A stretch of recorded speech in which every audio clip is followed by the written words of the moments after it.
Hello and नमस्ते, good evening everyone, good afternoon. क्या हाल है भाई? Subhash good afternoon. ये तो हो ही नहीं सकता। सुभाष, लक्ष्मी, हिमांशु, राहुल दिख नहीं रहे आप। अब तो दिख रहा हूँगा शायद। Nidhi, Mayank good afternoon. Kiran good afternoon. Avanti good afternoon. Aditi good afternoon. Ajay, Sonali, Deepanjali नमस्ते नमस्ते। Dinesh, Soni good afternoon. Anshu, Ritika, Shreya. Actually तुम्हारे कमेंट्स बहुत तेजी से जाते हैं ना। स्क्रीन पे एक बार में 5 7 10 कमेंट होते होंगे मैक्सिमम, तो कई बार एकदम से निकल जाता है, फिर वो दिखता नहीं है। वो छोटे छोटे नाम होते हैं, इतनी दूर से देखता हूं तो कई बार निकल जाता है। नहीं, अभिषेक, अमिका, हरवेंद्र, अभिषेक, सुनील, अर्चना, साजिया नमस्ते नमस्ते नमस्ते। शशांक, ओम नमः शिवाय। पूजा गुड आफ्टरनून। हेलो नूर सबा, वेरी गुड। केशरी, देखते हैं। राखी,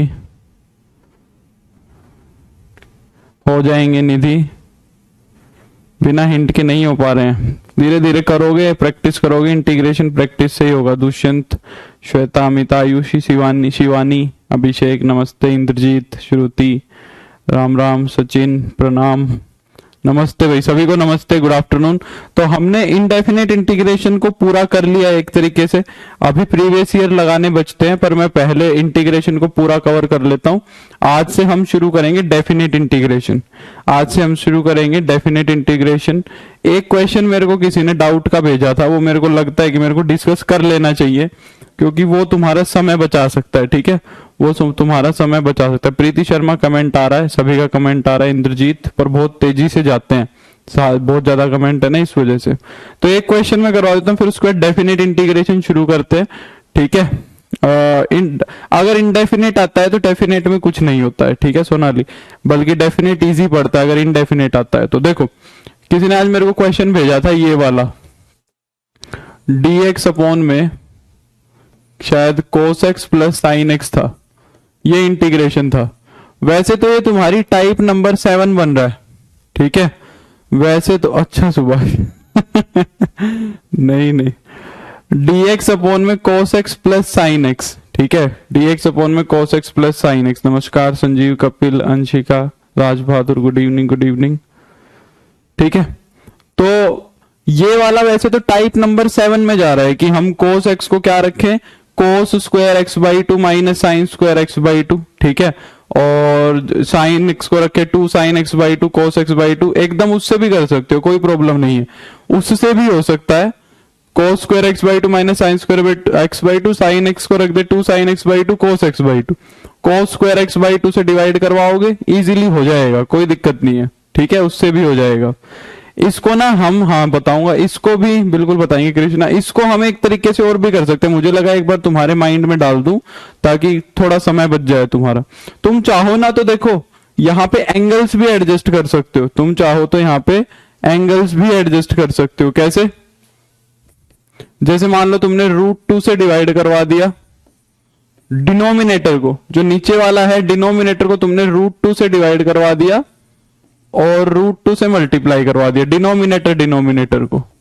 ठीक है, तो यहां से ना, हाँ बिल्कुल 1/√2 से, तो हम ना इसको कोस या साइन के एंगल में कन्वर्ट कर सकते हैं। जोन से एंगल में कन्वर्ट करना चाहो तुम्हारी इच्छा, दोनों सही है। ऑप्शन के हिसाब से देख लेना। ठीक है, जहां पे एडजस्ट हो रहा है वैसे कर लेना। ठीक है, 10 में कर लो, आंसर सेम आएगा, जैसे करना है वैसे कर लो। इसको हम cos π/4 cos x भी लिख सकते हैं, प्लस का sin π/4 sin x लिख लेंगे। या फिर साइन का बनाना है तो इसको साइन, या अगर साइन का बनाना चाहते हो तो इसको sin π/4 cos x cos π/4 sin x, ऐसा भी बना सकते हो। साइन cos cos sin, जैसा बनाना चाहो वैसे बना लेना। ठीक है, तो ये हमारा बन जाएगा क्या, 1/√2 dx अपॉन में, ये तो बन गया तुम्हारा cos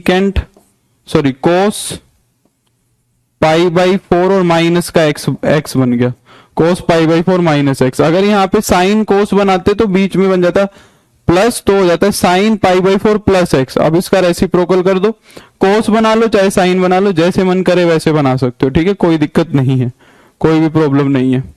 तो ये तुम्हारा हो जाएगा 1/√2, ऊपर चला जाएगा तुम्हारा सीकेंट π/4 माइनस x dx, ठीक है। और सीकेंट एक्स का इंटीग्रेशन क्या होता है, 1/√2 log mod सीकेंट π/4 प्लस का x/2, π/4 प्लस x/2 ही होता है ना, if I am not wrong, π/4 plus x/2। और कोसिकेंट एक्स का होता है log 10 x/2, कोसिकेंट में होता है log 10 x/2, ठीक है। तो ये बन गया तुम्हारा यहाँ पे, तो log सीकेंट नहीं 10, सॉरी 10 π/4 प्लस x/2। इस एंगल का हाफ कर दो, इसका हाफ करोगे तो कितना हो जाएगा तुम्हारा, इसका हाफ करेंगे तो हो जाएगा π/8 और माइनस का x/4। इसका एक पॉसिबल आंसर तो ये हो सकता है, ठीक है। इसका एक पॉसिबल आंसर तो ये हो सकता है, गुड आफ्टरनून ललित, ठीक है। एक पॉसिबल आंसर तो ये हो सकता है। दूसरा पॉसिबल आंसर यहां से ये भी हो सकता है कि तुम यहां से ये बना देते। अच्छा, यहाँ पे जो x का कोफिशिएंट है उसको मत भूलना, x का कोफिशिएंट -1/2 है, उससे डिवाइड करवा देना, ठीक है। x का कोफिशिएंट -1/2 है, उससे डिवाइड भी करवाना है। तो एक पॉसिबल आंसर तो ये बन सकता है। दूसरा पॉसिबल आंसर यहां से ये भी बन सकता है, अगर तुम इसको साइन को यहां लिख लो, साइन π/4 cos x प्लस का cos π/4 sin x, ठीक है। मुझे जो क्वेश्चन भेजा था उसने आंसर के हिसाब से यही बनाया हुआ था। तो ये साइन π/4 प्लस एक्स बन जाएगा, ऊपर आके हो जाएगा कोसिकेंट π/4 प्लस एक्स, ऊपर आके हो जाएगा कोसिकेंट π/4 प्लस एक्स, ठीक है। नीचे साइन बनेगा फिर कोसिकेंट, और कोसिकेंट का डायरेक्टली क्या हो जाएगा, अच्छा x/2 होगा, अच्छा सही बात है, x/2 होगा। यहाँ पे मैंने गलत लिख दिया, ठीक है, हाँ ठीक है x/2 होगा, ठीक है। यहाँ पे x है, यहाँ पे x/2 हो जाएगा, फिर यहाँ पे -1 आएगा सिर्फ, ठीक है। यहाँ पे -1 आएगा, बिल्कुल हिमांशु नेहा, थैंक यू। यहाँ पे x है, ठीक है। तो अब यहाँ पे डायरेक्ट फॉर्मूला लग जाएगा क्या, 1/√2 log 10 x/2। यहाँ पे log 10 x/2 हो जाता है, log 10 x/2। तो इसका हाफ करोगे तो क्या हो जाएगा, π/8 प्लस का x/2। ये दोनों आंसर पॉसिबल है इसके, ठीक है। यहाँ पे x का कोफिशिएंट 1 ही है, तो कुछ डिवाइड में नहीं आएगा, तो या तो ये आएगा या ये आएगा, जैसे भी करना चाहो, ठीक है। इंटीग्रेशन नॉट यूनिक, एक तरीके से इनका कन्वर्जन देखोगे ना तो सेम ही बनता है, जैसे तैसे घुमा फिरा के लेके आएंगे तो ये सेम ही बनेगा। इसमें से π/4 को अलग करोगे, π/4 बनाओगे, ये सब करोगे एडजस्टमेंट, तो सेम ही बनते हैं एक तरीके से। फॉर्मेशन अलग आ सकती है पर आंसर लगभग सेम आता है, ठीक है निधि। इतना माथा पच्ची करेंगे तो इसको बना लेंगे जैसे तैसे हम, अगर माथा पच्ची करने की कोशिश करेंगे तो शायद ये बन जाएगा। हाँ, ये मैं बता दूंगा बिल्कुल नीतू। चलो अब डेफिनेट इंटीग्रेशन को शुरू करते हैं, इसको हम प्रैक्टिस में ले लेंगे। योगेंद्र कह रहा है dx/में sin x प्लस 10x, इसमें क्या कर सकते हैं अगर इसको साइन कोस में कन्वर्ट करेंगे, चलो देखेंगे योगेंद्र, इसको करेंगे। हाँ, ये तो आसान हो गया, sin x कॉमन आ सकता है, चलो देखते हैं इसको, ठीक है। देखेंगे डेफिनेट इंटीग्रेशन शुरू कर लो ना, फिर टाइम वेस्ट हो जाएगा तो हमारा सिलेबस ना पीछे रह जाए। मैं ले लूंगा ये जो 1-2 क्वेश्चन है, ये मैं जब क्वेश्चंस करवाऊंगा ना जब ले लूंगा। डेफिनेट इंटीग्रेशन, डेफिनेट का मतलब मैंने तुम्हें बताया था क्या, डेफिनेट का मतलब मैंने तुम्हें बताया था निश्चित, है ना, तुमने ही बताया था मेरे को, निश्चित समाकलन, निश्चित समाकलन, ठीक है। हमने पढ़ा था निश्चित समाकलन, ठीक है। अब निश्चित का मतलब यहां पे जो आंसर आएगा ना वो फिक्स्ड आएगा, एक नंबर आएगा। अच्छा, जब इंडेफिनेट इंटीग्रल को हमने शुरू किया था, जब अनिश्चित समाकलन को शुरू किया था, तो हमने उसको किस सेंस में लिया था, उसको हमने लिया था इनवर्स ऑपरेटर की तरह, डिफरेंशिएशन का इनवर्स ऑपरेटर की तरह उसको शुरू करके लेके आए थे हम, याद हो तुम्हें। तो हमने डिफरेंशिएशन से उल्टा काम करके और फिर उसको उस तरह से समझते समझते बिल्ड किया था, यहां तक समझ रहे हो। यहां पे दूसरी सेंस में लेते हैं, जैसा कि मैं तुम्हें बता रहा था कि इंटीग्रेशन का मतलब होता है सम करना। अब यहां पे हम क्या करेंगे, यहां पे सम करने की सेंस में समझेंगे, तभी हमारा इंटीग्रेशन डेफिनेट आता है। हम एक फंक्शन का क्या करने की कोशिश करेंगे, सम करने की कोशिश करेंगे, ठीक है। तो ये निश्चित होता है, पर इसकी सेंस हम किस तरह से देखते हैं, इसकी सेंस हम समेशन के हिसाब से देखते हैं। इसकी सेंस हम कैसे देखते हैं, समेशन की तरह देखते हैं इसकी सेंस, ठीक है। इसकी सेंस हम कैसे देखेंगे, समेशन की तरह। अब जैसे कि देखो, एक सिंपल सा एग्जांपल लेता हूं। मान लो मैंने तुम्हें कह दिया f(x) = एक्स स्क्वायर है, ठीक है, और x की वैल्यू मान लो मैंने तुम्हें कह दी कि 1 2 3 है, x की वैल्यू क्या है 1 2 3 है, तो मैंने कहा कि फंक्शन का इंटीग्रेशन निकालो जो x की वैल्यूज है उस पे, मैंने कह दिया फंक्शन को इंटीग्रेट करो विद रिस्पेक्ट टू x, ठीक है, मैंने कह दिया कि फंक्शन को इंटीग्रेट करो विद रिस्पेक्ट टू x। हाँ वो प्रॉपर्टी होती है निधि, डेफिनेट इंटीग्रल एरिया बताता है, वो इसकी प्रॉपर्टी होती है, वो इसकी एप्लीकेशन होती है, पर इंटीग्रेशन का मतलब कुछ और होता है, ठीक है, डेफिनेट इंटीग्रल एरिया जरूर बताता है पर वो उसकी डेफिनेशन नहीं होती, वो उसका मतलब नहीं होता। कोई तुमसे पूछ ले इंटीग्रल डेफिनेट इंटीग्रल क्या होता है, तो यूं थोड़ी ना कहोगे डेफिनेट इंटीग्रल एरिया होता है एक कर्व का, नहीं, वो उसकी एप्लीकेशन है, उससे वो फाइंड आउट हो जाती है चीज, पर डेफिनेट इंटीग्रल वो चीज नहीं है। डेफिनेट इंटीग्रल एक्चुअली में क्या है, समेशन है, जोड़ है, एड अप करना है चीजों को। तो मैंने कह दिया कि अब एक्स स्क्वायर का इंटीग्रेशन करो विद रिस्पेक्ट टू एक्स, तो तुम्हें क्या करना है, एक्स की वैल्यूज को बारी बारी रखना है और जोड़ देना है, बस काम तो इतना ही करना है हमें, एक्स की वैल्यू को बारी बारी रखना है। तो हम फंक्शन की 1 पे वैल्यू निकालेंगे तो 1 का स्क्वायर 1, फंक्शन की 2 पे वैल्यू निकालेंगे तो 2 का स्क्वायर 4, फंक्शन की 3 पे वैल्यू निकालेंगे तो 3 का स्क्वायर 9, ठीक है, और फिर क्या कर देना है, तीनों को जोड़ देना है, F of 1 plus F of 4 plus F of 9, तीनों को sorry F of 2 plus F of 3, तीनों वैल्यूज को जोड़ देना है, तो क्या हो जाएगा 1 प्लस 4 प्लस 9, ठीक है, ये आ गया 14, ये इस फंक्शन का इंटीग्रेशन हो गया, बस इतनी सी बात है, ये फंक्शन का क्या हो गया, इंटीग्रेशन हो गया विद रिस्पेक्ट टू एक्स।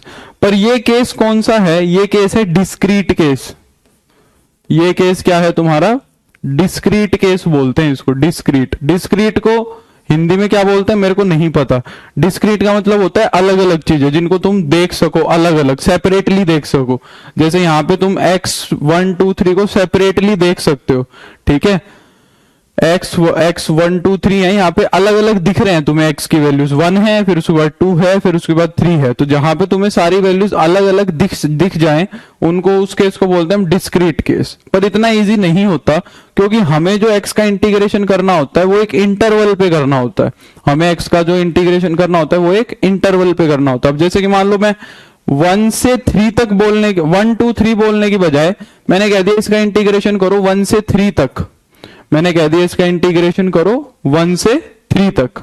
अब 1 से 3 तक अगर मैं तुमसे कहूंगा कि एक एक x की वैल्यू पुट करो तो इम्पॉसिबल हो गया, है ना। अगर मैंने तुम्हें कह दिया कि एक एक x की वैल्यू को पुट करते जाओ और ऐसे ही सम करो तो ये तो इम्पॉसिबल है, ठीक है, ये तो इम्पॉसिबल है क्योंकि यहां पे तो इनफाइनाइट x है, यहां पे क्या है, इनफाइनाइट x है कि नहीं है। दूसरा, तुम्हें 1 के बाद ही नहीं पता कौन सा नंबर आएगा, तुम्हें 1 के बाद ही नहीं पता कि कौन सा नंबर आएगा, ठीक है, क्योंकि यहाँ पे 1 है फिर इसके बाद वाला ही रियल नंबर नहीं पता है मेरे को, तो यहाँ पे ये वाला प्रोसेस जो है ये हो जाता है फेल। तो हमने अटेम्प्ट करने की कोशिश करी कि भाई कैसे कोशिश की जाए, तो हमने पहला तरीका बनाया जो कि एग्जाम में नहीं आएगा, 110% नहीं आएगा, मेरे को कोई भी क्वेश्चन दिखा भी नहीं, बाई चांस आ जाए तुम्हारी फुट्टी किस्मत हुई तो उसके लिए बता रहा हूं। पहला तरीका होता है डेफिनेट इंटीग्रल, डेफिनेट इंटीग्रल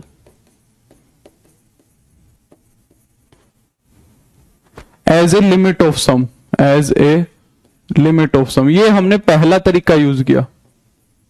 पहला अटेम्प्ट ऐसे ही हुआ था कि हमने क्या किया, लिमिट का हेल्प लेके ही सम करने की कोशिश करी। हमने क्या करा, लिमिट का हेल्प लिया, लिमिट की हेल्प ली और फिर सम करने की कोशिश करी। मैं बोला कि भाई ठीक है मेरे को 1 के बाद वाला नंबर नहीं पता, ठीक है मेरे को 1 के बाद वाला नंबर नहीं पता, मेरे को एफ ऑफ 1 पता है, एफ ऑफ 1 की वैल्यू यहां रख दूंगा। अब 1 के बाद वाला नंबर नहीं पता मेरे को तो कोई बात नहीं, मैं उसको बोल दूंगा 1 प्लस एच, क्योंकि वो नंबर 1 को अप्रोच तो करेगा ही, है ना, वो नंबर 1 को अप्रोच तो करेगा ही।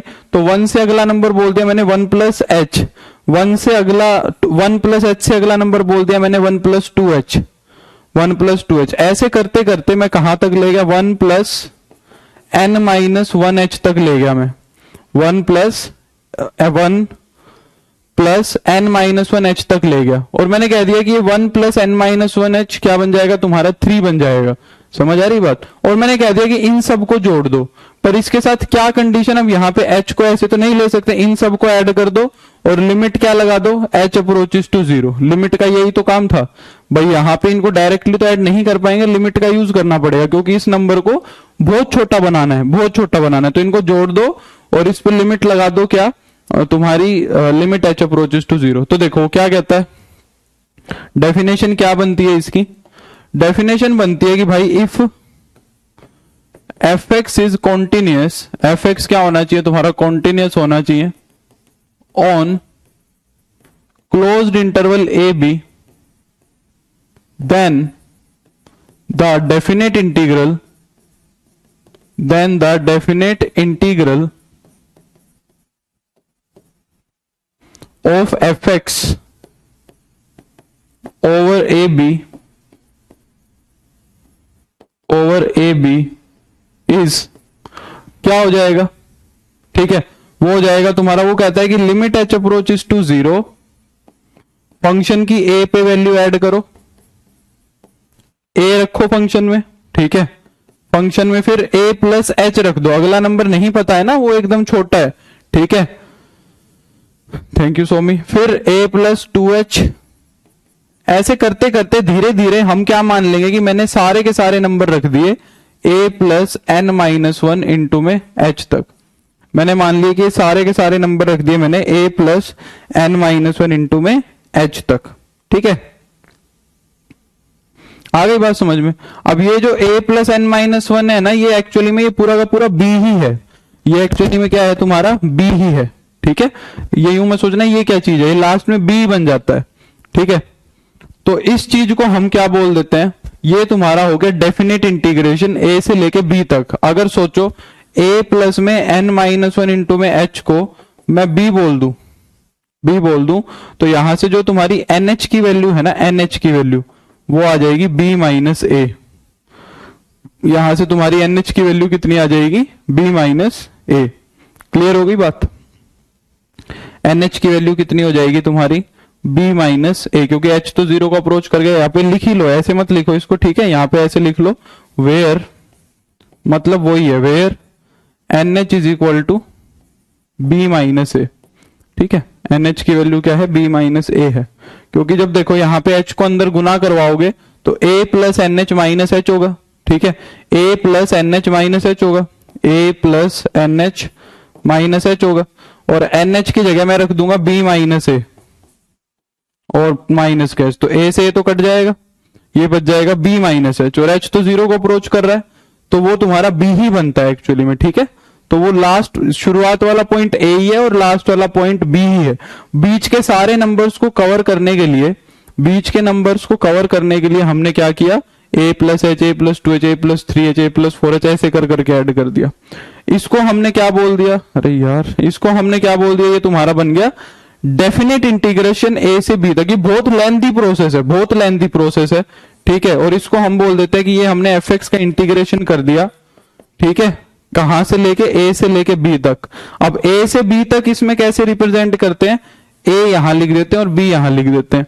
a को बोल देते हैं लोअर लिमिट और b को बोल देते हैं अपर लिमिट, a को बोल देते हैं लोअर लिमिट और b को बोल देते हैं अपर लिमिट। बोलो क्लियर हो गई या नहीं हो गई ये बात। मेरे को नहीं लगता इसके क्वेश्चन करने की हमें कोई जरूरत है, इसके क्वेश्चन करने की मेरे को नहीं लगता कि कोई भी रिक्वायरमेंट होगी। बोलो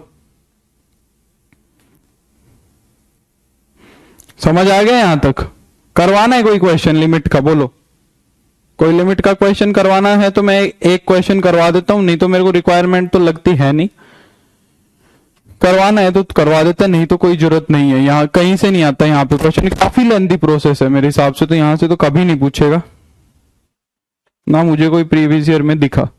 ये मैंने डेफिनेशन इसलिए बता दी ताकि ऊपर से ना जाए। एक क्वेश्चन करवा दे, चलो एक क्वेश्चन करवा देते हैं।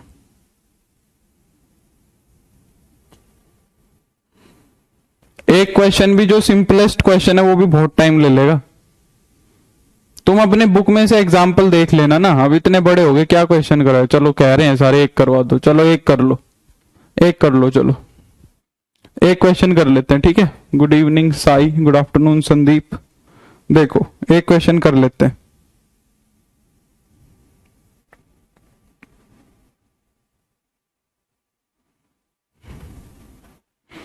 चलो, डेफिनेशन के रूप में कोई क्वेश्चन बना दे तो बना दे। जैसे कि मान लो वो कह रहा है कि इंटीग्रेशन करो 0 से 2 तक, कोई नहीं कर लो, 0 से 2 तक x प्लस 5 dx, ये करना है, ये इंटीग्रेशन करना है, ठीक है। हाँ, इतना कोई रिक्वायरमेंट है नहीं, स्किप कर सकते हो सोनी, ऐसा कोई बात है नहीं, ठीक है। स्किप कर सकते हो इस पार्ट को, बिल्कुल इजीली स्किप कर सकते हो। यहाँ पे फंक्शन क्या है तुम्हारा, फंक्शन है तुम्हारा x प्लस 5, a की वैल्यू है 0, b की वैल्यू है 2, a की वैल्यू है 0 और b की वैल्यू है 2। नहीं आता है, कर लेंगे ना तो सो रहा हो, आ जाएगा तो क्या पता। 1/n को dx लेट करते थे, नहीं नहीं ये वो नहीं है, वो तो बाद में आता है, ग्रेजुएशन में आता है निधि। ये तो 12th क्लास में सबसे इजी वाला क्वेश्चन, इजी तो क्या, जो सबसे स्टार्टिंग वाला क्वेश्चन होता है ना वो है ये, ठीक है, ये वो है तुम्हारा। चलो, तो NH की वैल्यू निकालो यहां से। NH की वैल्यू कितनी आएगी, NH की वैल्यू आएगी b माइनस ए, तो b कितना है तुम्हारा 2 माइनस 0, इसकी वैल्यू हो गई 2, ठीक है, इसकी वैल्यू हो गई 2। चलो, तो हमें क्या निकालना है अब, a से डेफिनेशन लगाएंगे 0 से 2 तक। अब तो शुरू कर लिया, अब तो कर लो, इसको निपटाओ जल्दी से, बीच में नहीं छोड़ेंगे। तो limit h approaches to 0, integration क्या बनेगा तुम्हारा, f ऑफ 0 प्लस में f of 0 plus h plus में f ऑफ 0 प्लस 2h, ऐसे करते करते ये मैंने सिंपल सा ही उठाया है, f of a 0 plus n minus 1 into में h, यहां तक हम सारी की सारी वैल्यूज रख देंगे और ये लिमिट कैलकुलेट करेंगे, ठीक है। अब ये तो तुम डायरेक्ट कर करके आंसर निकाल रहे हो सुभाष शुरू भी, ये तो इंटीग्रेशन कर दिया तुमने डायरेक्ट और लिमिट प्रोसीड करवा दी। मैं क्या करूं, मेरे को तो ऐसे ही करना पड़ेगा। फंक्शन में 0 रखो, तो यहां पे 0 रखेंगे फंक्शन में तो 5 बनेगा। फिर फंक्शन में 0 प्लस h रखोगे तो मतलब h ही रख रहे हैं, कहने का मतलब फंक्शन में h रख रहे हैं तो h प्लस 5 हो जाएगा। फंक्शन में 2h रख रहे हैं तो 2h प्लस 5 हो जाएगा, क्या हो जाएगा, 2h प्लस 5 हो जाएगा। ऐसे करेंगे तो फिर 3h प्लस 5 हो जाएगा। ऐसे चलते चलते कहां तक रख रहे हैं, ये भी n-1h है, n-1h प्लस का 5 हो जाएगा। ये आ गई बात समझ में, ठीक है।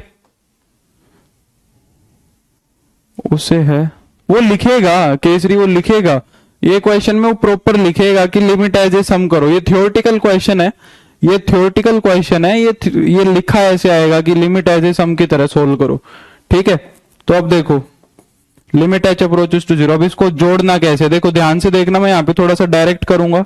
कितने 5 हैं बताओ, कितने 5 हैं यहाँ पे, 1 2 3 4, यहां तक कितने 5 है बताओ। ये 5 कितने आ रहे हैं, ये वाले 5 कितने 5 हैं, ये देखो ये वाला 0 नंबर से शुरू हुआ था, ये वाला 5 0 से, ये पहला, ये दूसरा, तीसरे नंबर पे दूसरा, चौथे नंबर पे तीसरा, पांचवें नंबर पे छठा, तो n-वें नंबर पे nth आएगा, n-वें नंबर पे क्या आएगा, nth आएगा। 0 पे पहला आ रहा है, पहले पे दूसरा आ रहा है, दूसरे पे तीसरा आ रहा है ना, तीसरे पे चौथा आ रहा है, तो ये 5n बना। पहली बात ये क्या बना तुम्हारा, 5n बना। एक चीज छोड़ दी मैंने, यहाँ पे h भी आएगा ना, अरे यार एक चीज छोड़ दी मैंने फॉर्मूले के अंदर, यहाँ पे एक h और लगाते हैं, ठीक है, यहाँ पे एक h और लगाते हैं, ये चीज छोड़ दी मैंने, अब एकदम से याद आई, यहाँ पे एक h और लगता है, ठीक है, डेफिनेशन के अंदर ये वाला h और लगेगा, यहाँ पे एक h और आता है फॉर्मूले में, ये भूल गया मैं, फॉर्मूला उसने क्या बनाया, limit h approaches to 0 into में h, ये बनाया, ठीक है। यहाँ पे एक h और आएगा, एक h और लगा लेना, ठीक है, ये मैं भूल गया था, अब एकदम से याद आया। तो यहां पे h आ जाएगा तुम्हारा और यहां भी एक h आ जाएगा, तो ये तो बन गए 5n। अब क्या करो, देखो h वाले, देखो h वाले कितने हैं ये बताओ, h वाले कितने हैं, h वालों को काउंट करो, h वाली टर्म्स कितनी है ये बताओ, h वाली टर्म्स कितनी है। अगर मैं सब में से h को कॉमन ले लूं, अगर सब में से मैं h को कॉमन लूं, यहां आएगा 1 प्लस 2 प्लस 3, कहां तक जाएगा, कहां तक जाएगा, h वाली टर्म्स कहां से जाएंगी, एच वाली टर्म्स में पहला नहीं आ रहा, एच वाली टर्म्स में पहला वाला नहीं आ रहा, और ये फर्स्ट से फर्स्ट ही शुरू हो रहा है। ये पहली टर्म थी, ये 0th टर्म थी, ये फर्स्ट, ये सेकंड, ये थर्ड, और ये n-1 तक जा रहा है। तो कितने हैं? n-1 है, तो ये वाली जो सीक्वेंस जाएगी n-1 तक जाएगी। समझ गए? अब 5n तो हो गया, इसका सम तुम्हें पता है 1 + 2 + 3, पहले n-1 नेचुरल नंबर्स का सम। ये हो गया तुम्हारा पहले n-1 नेचुरल नंबर्स का सम। तो यहां तो हो गया तुम्हारा लिमिट h अप्रोचेस टू 0। ये तो मैंने सबसे छोटा क्वेश्चन करवाया, पता है तुम्हें, इससे छोटा क्वेश्चन नहीं हो सकता। इसके अंदर क्वाड्रेटिक या क्यूबिक हो गई तो बहुत दिक्कत हो जाएगी। ठीक है, तो ये 1 से लेके n-1 तक के नेचुरल नंबर का सम है, तो वो कितना होगा तुम्हारा?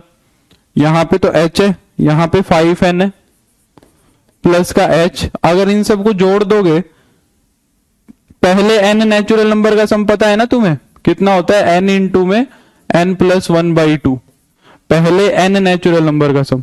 ठीक है, तो ये n-1 का है, तो n-1 और इसमें 1 जोड़ेंगे तो n/2 हो जाएगा।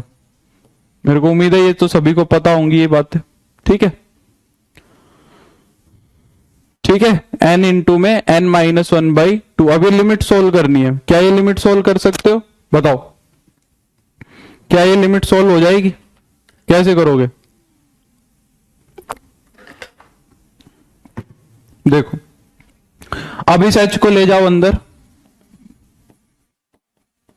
जब इस h को अंदर ले जाओगे तो ये बन जाएगा 5NH, 5NH, और यहां पे हो जाएगा तुम्हारा h² n-1 इंटू में n/2।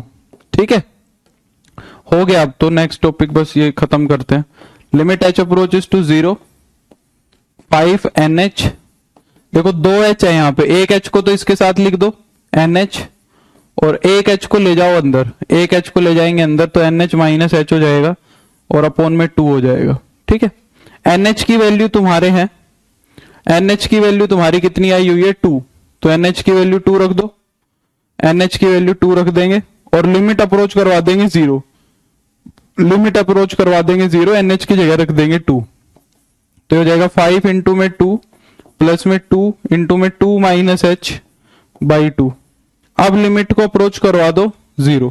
ठीक है, तो ये 2 से 2 कैंसिल हो जाएगा, यहां तो ये हो जाएगा तुम्हारा 10, और माइनस प्लस का 2 - 0, 2 - 0। ठीक है, तो ये हो गया तुम्हारा 10 + 2, ये आंसर आ गया 12। ठीक है, तो ये आंसर आ गया तुम्हारा 12। तो ये क्वेश्चन है, ये सबसे इजीएस्ट और सबसे आसान क्वेश्चन था इसका। ठीक है, ऐसे होगा, जो कि तुम्हारे पेपर में नहीं आएगा, कोई चांस नहीं है इसका आने का। ठीक है, पर फिर भी तुम्हें ये ना रहे कि हमने ये चीज नहीं देखी, तो ये छूटा नहीं है टॉपिक, तो तुम्हारे मन की शांति के लिए हो गया।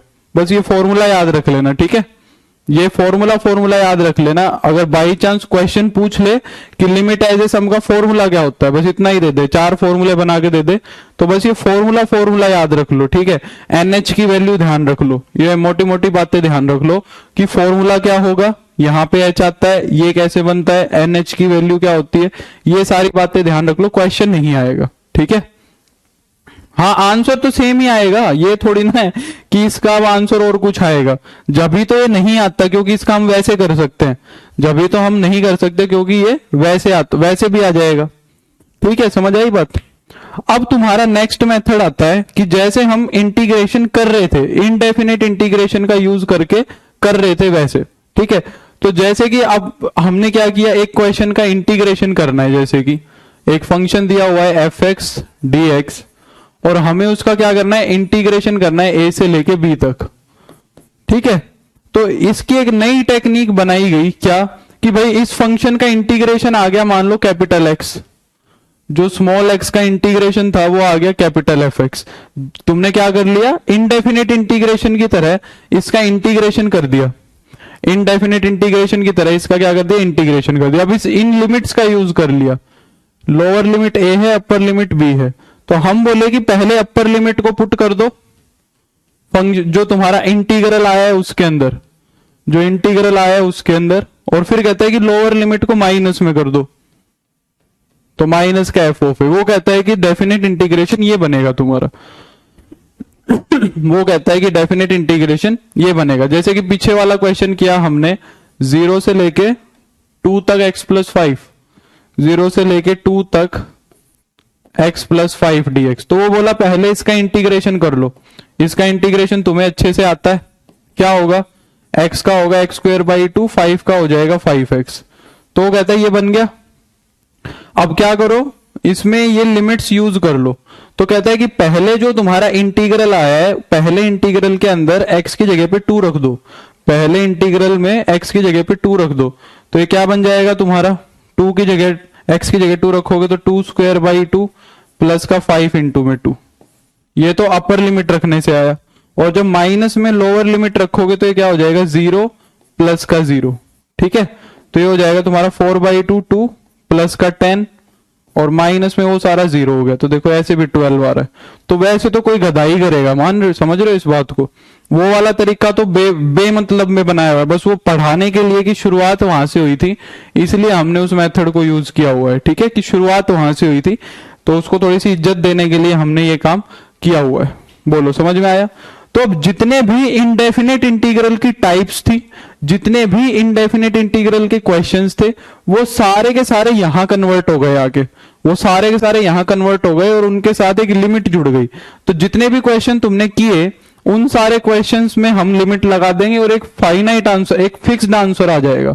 तो हमें पता लग गया कि इस फंक्शन का इंटीग्रेशन अगर मैं करूंगा 0 से 2 तक, तो सारी वैल्यूज पुट कर भी लोगे तो भी फंक्शन का सम कितना आएगा, 12 ही आएगा।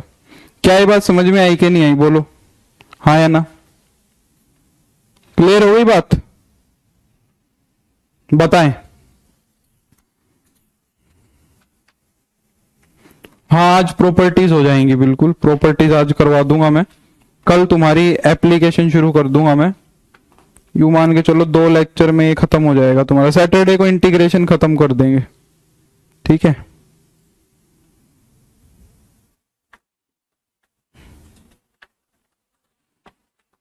चले अब आगे बताओ।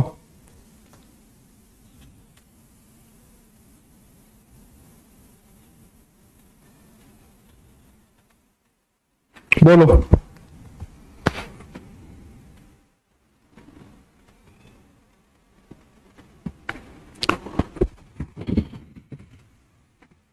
हाँ बिल्कुल निधि, क्लियर। अब यहां पे एक चीज देख लो, बस मैं तुम्हें एक चीज ये बता देता हूं कि इंटीग्रेशन बाय पार्ट कैसे होता है। इसमें थोड़ा सा बच्चों को कंफ्यूजन रहता है।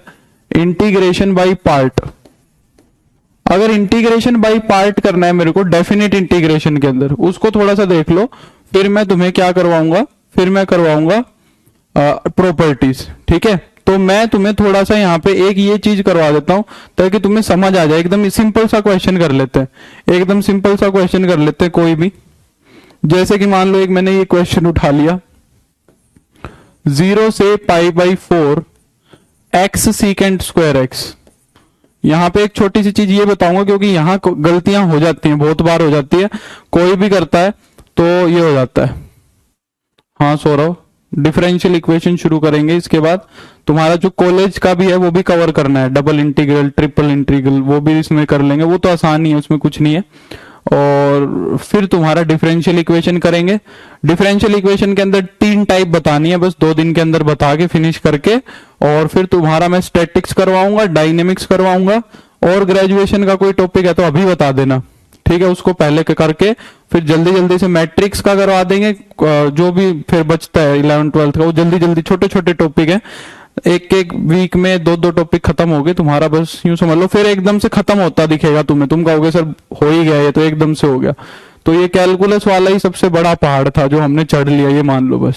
स्टैटिक्स और डायनेमिक्स का जो सिलेबस है वो भी 1 वीक से ज्यादा का नहीं है। 1 वीक में स्टैटिक्स कूद कूद के हो जाएगी, कूद कूद के स्टैटिक्स 1 वीक में हो जाएगी।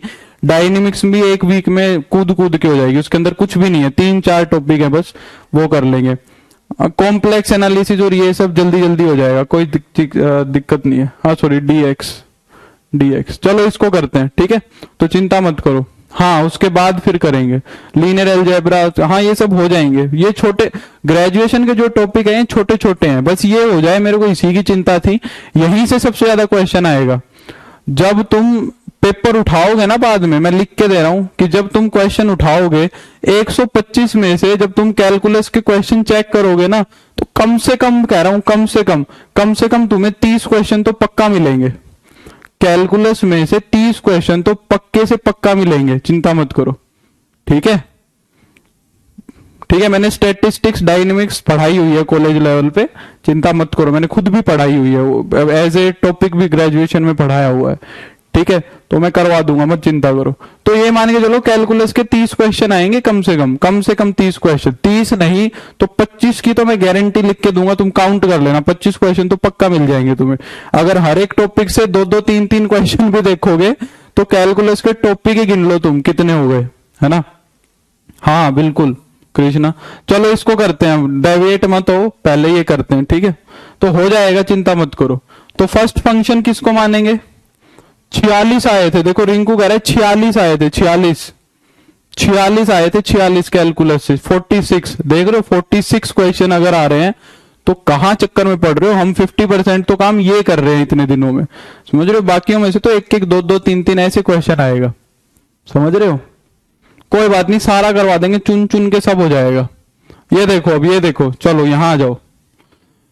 तो फर्स्ट फंक्शन किसको मानेंगे? ठीक है, हाँ 35 प्लस क्वेश्चन आते, इसीलिए मैं इस पे इतना टाइम दे रहा हूं। अच्छा, DSSB की भी आ गई ज्योति, चलो सही है। तो फर्स्ट फंक्शन किसको मानेंगे? इसको, और सेकंड फंक्शन मानेंगे इसको। ठीक है, तो x एज इट इज, तो ये कैलकुलस ही डिसाइडिंग फैक्टर रहेगा तुम्हारा, कैलकुलस ही डिसाइडिंग फैक्टर रहेगा। तो x as it is, secant square x का हो जाएगा 10x। अब यहां जो लिमिट लगेगी, एक चीज का ध्यान रखना, यहां जो लिमिट लगेगी उस चीज का ध्यान रखना, क्या 0 से जो π/4 लिमिट लगेगी वो सिर्फ 10x पे नहीं लगेगी, वो इस पूरे पे लगेगी, इस चीज का ध्यान रखना। ठीक है, तो जब जो तुम्हारी x एज इट इज रखा, सीकेंट स्क्वायर x का इंटीग्रेशन हो गया 10x, तो जो लिमिट लगेगी वो पूरे पे लगेगी। कई बच्चे सोचते हैं कि भाई सीकेंट स्क्वायर का इंटीग्रेशन 10x किया तो tan पे लगा देंगे, अगर tan पे लगाओगे तो x बच जाएगा। ठीक है, इतने ही आते हैं, 46 क्वेश्चन आ रहे हो तो यही है, बैकबोन ही है, यही तुम्हारा सिलेक्शन डिसाइड करेगा।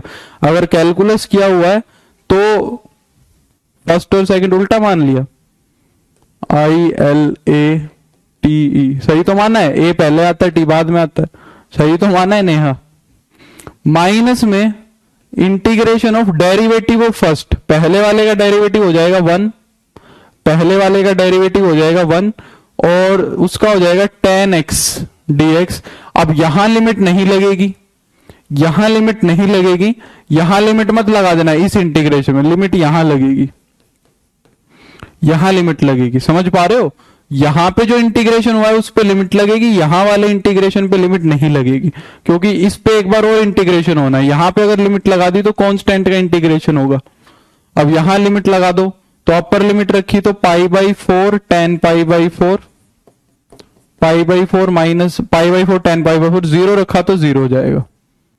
इसका इंटीग्रेशन करो अब पहले, tan x का क्या होगा, माइनस का log cos x, तो प्लस का log cos x कर देंगे, प्लस का log mod cos x हो जाएगा, और 0 से π/4। अब इस पे लिमिट लगाएंगे। ठीक है, गौरव गुड आफ्टरनून, गुड आफ्टरनून। तो ये तो हो गया तुम्हारा π/4, और tan π/4 हो जाएगा 1, प्लस में अब यहां अपर लिमिट लगाओ, तो ये बन जाएगा log cos π/4, और लोअर लिमिट रखेंगे तो log cos 0 हो जाएगा। ठीक है, तो ये हो जाएगा तुम्हारा π/4, और cos π/4 कितना होता है, log 1/√2, तो 1/√2 का मोड तो 1/√2 ही आएगा, और माइनस में log 1, और log 1 कितना होता है, log 1 होता है 0, तो ये वाली चीज भी खत्म हो जाएगी। तो तुम्हारा बचेगा ये π/4 माइनस में log 1/√2। अब ये चीज तुम्हें बहुत बार देखने को मिलेगी डेफिनेट इंटीग्रेशन में, इसके लिए प्रिपेयर्ड रहना। ये जो इस टाइप की चीज है तुम्हें बहुत बार देखने को मिलेगी।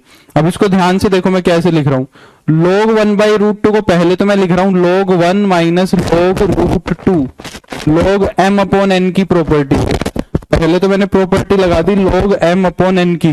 ठीक है, नहीं निधि, ऐसे ही होगा, ऐसे होगा। मैंने तो कभी एक्सपेरिमेंट करके भी नहीं देखा कि पूरा लिमिट निकाल के और फिर इंटीग्रेशन में रख सकते हैं, ये मैंने देखा नहीं, ठीक है।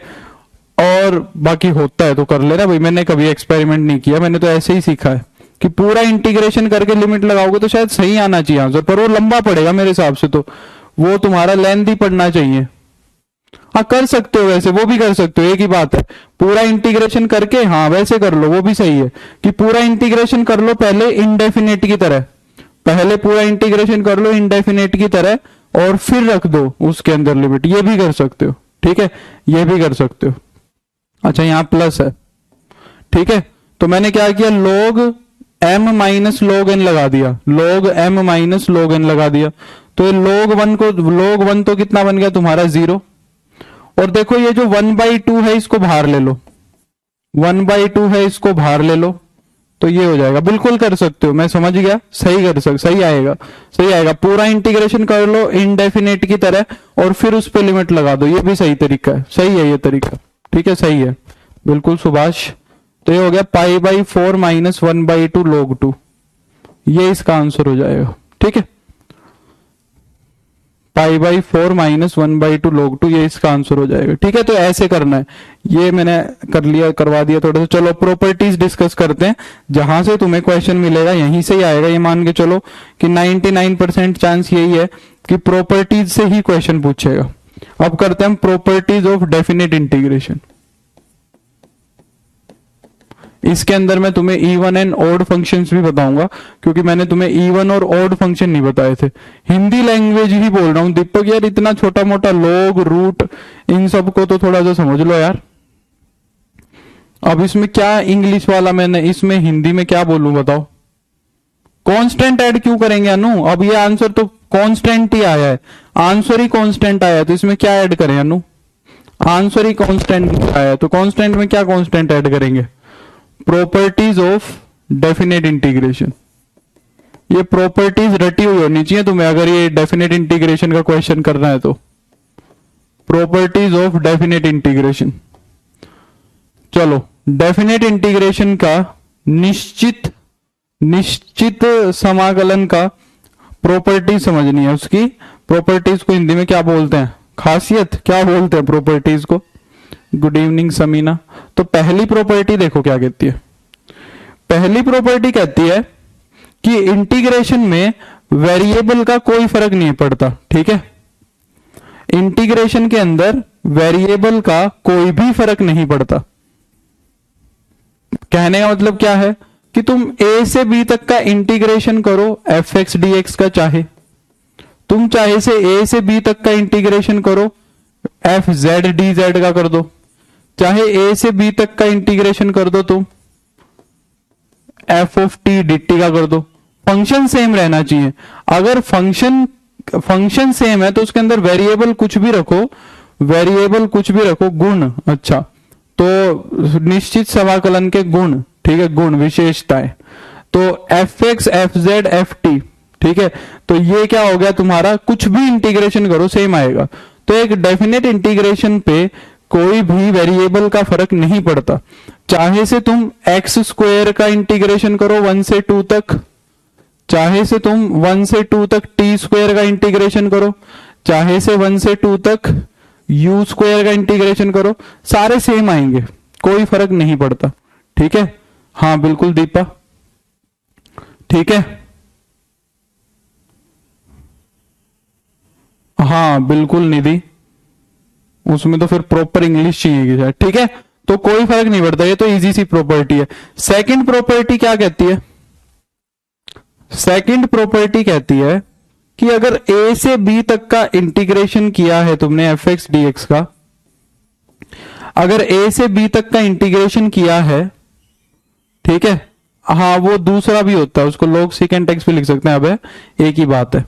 तो a से b तक अगर fx dx का इंटीग्रेशन किया और लिमिट्स को चेंज करना चाहते हो, मतलब b से a करना चाहते हो, लिमिट्स को क्या करना चाहते हो तुम, इंटरचेंज करना चाहते हो, a से b को b से a बनाना चाहते हो, बिल्कुल बना सकते हो, पर इंटीग्रेशन का साइन चेंज हो जाएगा, इंटीग्रेशन का क्या हो जाएगा, साइन चेंज हो जाएगा। मतलब 1 से 2 तक कोई इंटीग्रेशन कर रहे हो उसको 2 से 1 लिख सकते हो, कोई दिक्कत नहीं है, पर इंटीग्रेशन के बाहर माइनस लगा लो, इंटीग्रेशन का क्या हो जाता है, साइन चेंज हो जाता है। तो हम लिमिट्स को इंटरचेंज कर सकते हैं विद नेगेटिव साइन, ठीक है। तो लिमिट्स को चेंज कर दो पर साइन को भी चेंज कर दो। क्लियर हो गई बात। थर्ड प्रॉपर्टी क्या कहती है, थर्ड प्रॉपर्टी कहती है कि तुम अगर a से b तक का इंटीग्रेशन कर रहे हो एक फंक्शन का अगर तुम a से b तक इंटीग्रेशन कर रहे हो और a से b तक इंटीग्रेशन करने पे a से b के बीच में मान लो कुछ नंबर हैं, 1 है 2 है 3 है, फॉर एग्जाम्पल a से b के बीच में मान लो कोई नंबर c है, तो अब सम कर रहे हैं, सोचो हम 1 से लेके 5 तक का सम कर रहे हैं, 1 से 5 तक के इंटरवल पे फंक्शन का सम कर रहे हैं। तो भाई मैं थक गया, मैं चाहता हूं मैं 3 तक पहले करूं और 3 से 5 तक बाद में करूं और फिर उन दोनों को जोड़ दूं, ठीक है, उन दोनों को ऐड कर दूं। तो कोई दिक्कत नहीं है, कर सकते हो, पहले 1 से 3 तक ऐड कर लो, फिर 3 से 5 तक ऐड कर लो, फिर दोनों को जोड़ दो। तो कहता है कि पहले 1 से c तक फंक्शन का सम कर लो, इंटीग्रेशन कर लो, फिर कर लो c से लेके b तक फंक्शन का इंटीग्रेशन, फिर कर लो c से लेके b तक फंक्शन का इंटीग्रेशन, कोई फर्क नहीं पड़ेगा, पर ये c जो है ना ये a से b के बीच में होना चाहिए, जो तुम्हारा c है वो a से b के बीच में होना चाहिए। और ये सिर्फ एक के लिए नहीं है, अगर a और b के बीच में 10 नंबर है तो 10 बार तोड़ सकते हो उसको। जब मान लो तुम चाहते हो कि 1 से 5 तक तुम्हें करना है, तो 1 से 5 तक 1 से 2 तक कर लो, फिर 2 से 3 तक कर लो, 3 से 4 तक कर लो, फिर 4 से 5 तक कर लो। कहने का मतलब इंटीग्रेशंस को कितना भी तोड़ सकते हो, छोटा छोटा छोटा छोटा छोटा छोटा, ठीक है। तो ये हो गई तुम्हारी थर्ड प्रॉपर्टी। इसकी जो वो वाले लिखने की तो जरूरत नहीं है ना कि एक से ज्यादा नंबर में तोड़ूं, तो वैसे भी कर सकते हैं कि भाई सी डी और नंबर्स मान के चलूं तो कर लेंगे उसको, तो तोड़ना पोड़ना तो कि ए से सी, सी से डी, डी से ई, ई से एफ, फिर एफ से बी, तो कोई दिक्कत तो नहीं है। हाँ सब करवा देंगे कृष्णा, चिंता मत करो, सारा करवा दूंगा, सब हो जाएगा। बोलो हाँ है ना, ये बात समझ आ गई, यहां तक क्लियर है। 3 प्रॉपर्टीज, ये आसान सी प्रॉपर्टीज है, ये आसान सी प्रॉपर्टीज है। अब जो फोर्थ प्रॉपर्टी है तुम्हारी, जो फोर्थ प्रॉपर्टी है ये समझ लो यही प्रॉपर्टी है। तुम्हारा जब पेपर के अंदर सवाल आएगा तो सबसे पहले कोशिश यही करनी है कि ये इंटीग्रेशन लग जाए, सबसे पहले कोशिश यही करनी है कि इस प्रॉपर्टी से ये इंटीग्रेशन बन जाए। तुम्हें सबसे पहला प्रॉपर्टी यही लगा के देखनी है, ठीक है। नहीं आंसर सेम आएंगे, आंसर क्यों अलग आएंगे, आंसर क्यों अलग आएंगे, ठीक है। नेक्स्ट जो प्रॉपर्टी है वो मोस्ट इंपॉर्टेंट है, ठीक है। तुम्हें अगर डेफिनेट इंटीग्रेशन का क्वेश्चन आता है और प्रॉपर्टी लगाने का मन कर रहा है तो सबसे पहले प्रॉपर्टी यही लगानी है, ठीक है। हाँ बिल्कुल निधि, सबसे इंपॉर्टेंट प्रॉपर्टी यही लगानी है तुम्हें, ठीक है। कौन सी फोर्थ प्रॉपर्टी, क्या कहता है कि अगर a से b तक किसी फंक्शन का इंटीग्रेशन किया, अगर a से b तक किसी फंक्शन का इंटीग्रेशन किया, ठीक है, तो वो इंटीग्रेशन किसके बराबर होगा, a से b तक दोनों लिमिट्स को ऐड करो और a plus B minus X बना दो dx, a plus B minus X बना दो dx। तो ये लिमिट ये वाली प्रॉपर्टी सबसे इंपॉर्टेंट है, ये वाली लिमिट्स की जो प्रॉपर्टी है सबसे इंपॉर्टेंट है।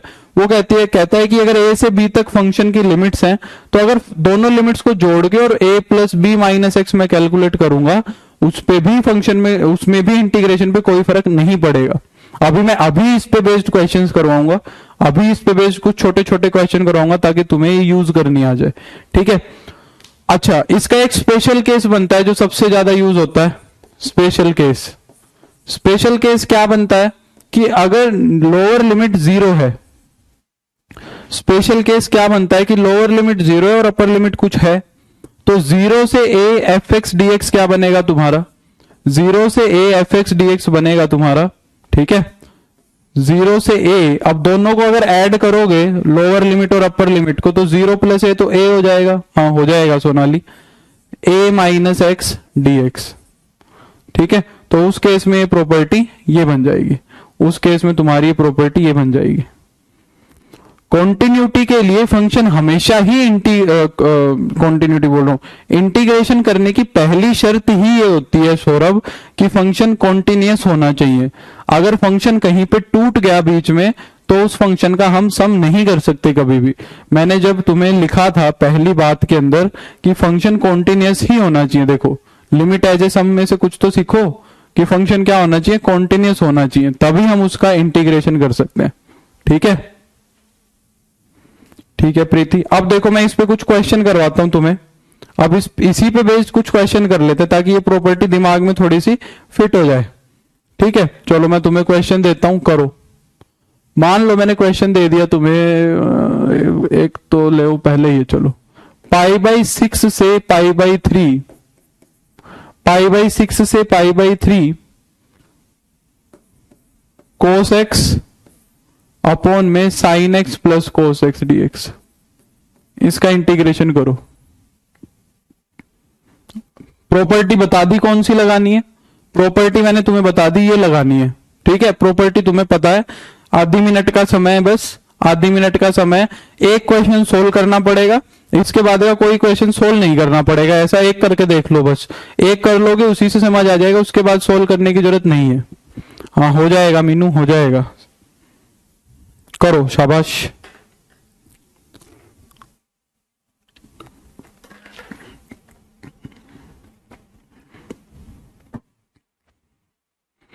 नहीं हो सकता निधि, इनडेफिनेट इंटीग्रेशन में तो हम बता ही नहीं पाएंगे कि फंक्शन डिसकंटिन्यूअस है। कॉन्टिन्यूटी डिसकंटिन्यूटी जब तक x की वैल्यू नहीं पता होगी इतने कैसे चेक करोगे। अब वैसे तो ये फंक्शन डिसकंटिन्यूअस ही है 1/x, पर अब मेरे को क्या पता ये फंक्शन किस इंटरवल पे डिफाइन है, तो इनडेफिनेट में ये समस्या नहीं होती। अगर मैंने कह दिया -1 से 1 तक है तो ये फंक्शन 0 पे डिसकंटिन्यूअस आ रहा है, ये फंक्शन क्या आ रहा है, 0 पे डिसकंटिन्यूअस आ रहा है। समझ आ रही बात। तो यहां पे डिसकंटिन्यूटी का पता लगेगा, वहां तो डिसकंटिन्यूटी का पता ही नहीं लगेगा, इंटरवल नहीं है। तो देखो तो कैसे करेंगे इस क्वेश्चन को। वेरी गुड गौरव।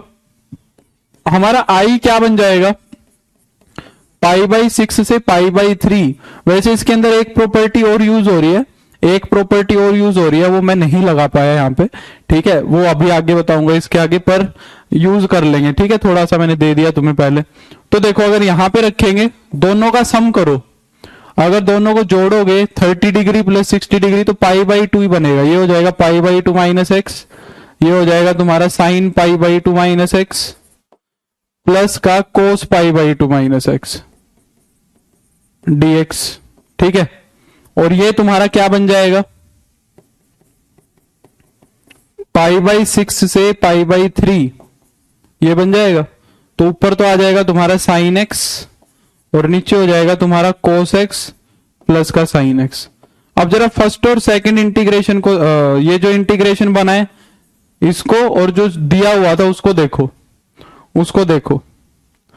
अगर मैं दोनों इंटीग्रेशन को देखूं तो इनके बेसिस सेम है, इनके बेसिस क्या है, सेम है। तो अगर मैं 1 + 2 कर दूं, अगर मैं 1 + 2 कर दूं तो i + i तो बन जाएगा 2i, और यहां पे फंक्शंस की लिमिट सेम है, यहां पे फंक्शंस की क्या है, लिमिट सेम है। तो तुम्हारा ये क्या हो जाएगा, π/6 से π/3, और दोनों जुड़ जाएंगे, दोनों क्या हो जाएंगे, जुड़ जाएंगे। तो न्यूमरेटर भी वही बनेगा और डिनोमिनेटर भी वही बनेगा, sin x plus cos x upon में sin x plus cos x। ठीक है,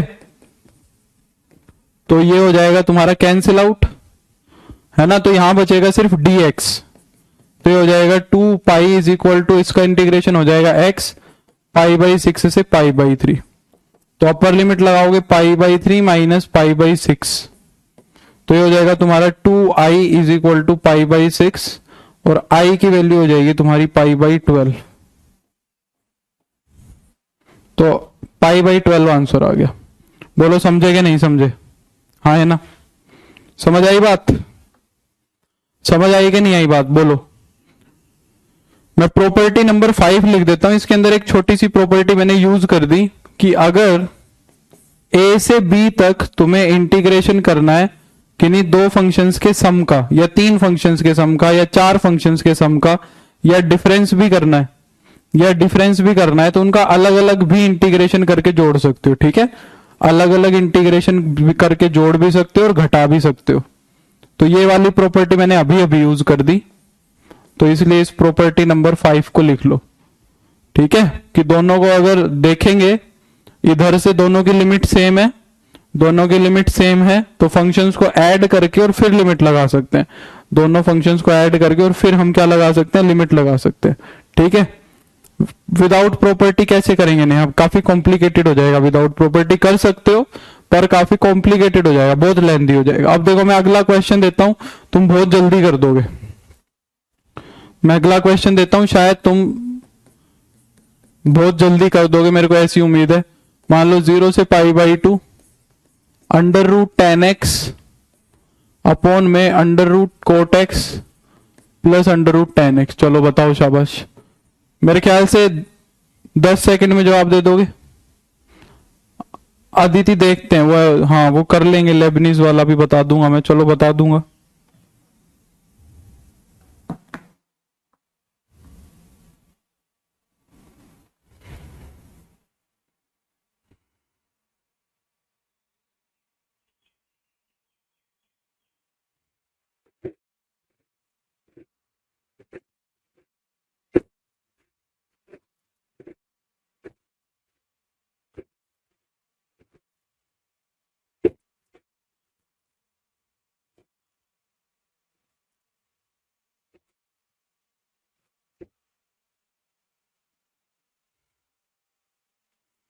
कोई नहीं गरिमा,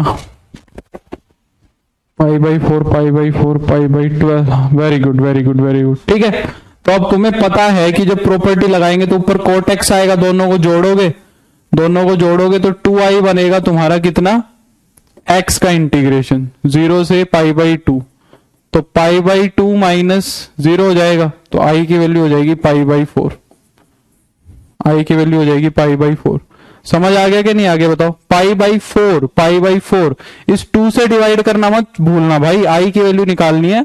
तो इस दोनों को ऐड किया ना हमने, दोनों इंटीग्रेशन को ऐड किया, तब जाके ये सिंप्लीफाई हुआ है, तब जाके सिंप्लीफाई हुआ है दोनों को ऐड करने के बाद। तो दोनों को ऐड किया तब सिंप्लीफाई हुआ है। जो ये इंटीग्रेशन आया ये सोल्व नहीं हो पाया था, प्रॉपर्टी लगने के बाद जो आई आया वो भी नहीं सोल्व हो पाया, दोनों को ऐड करने पे सोल्व हुआ है। तो हमारा 2i सोल्व कर पाए, हम i को सोल्व नहीं कर पाए, 2i को सोल्व कर पाए। ठीक है, तो ये है, देख ले भाई लास्ट प्रॉपर्टी यश। चलो मैं एक दो क्वेश्चन और देता हूं बुक में से देख के, मेरे तो ऐसे ही कुछ ये याद थे, और देता हूं। देखो जैसे कि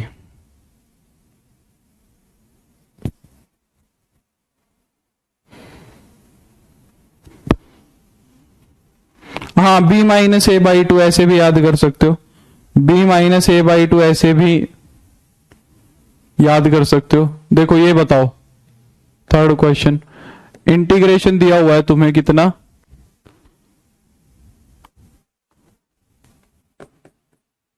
π/6 से π/4 और साइन की पावर 4x अपॉन साइन की पावर 4x प्लस कोस की पावर 4x dx। ये बताओ। हाँ बिल्कुल निधि, वो टाइप जाएगी शायद linear upon by quadratic, quadratic upon by quadratic वाली।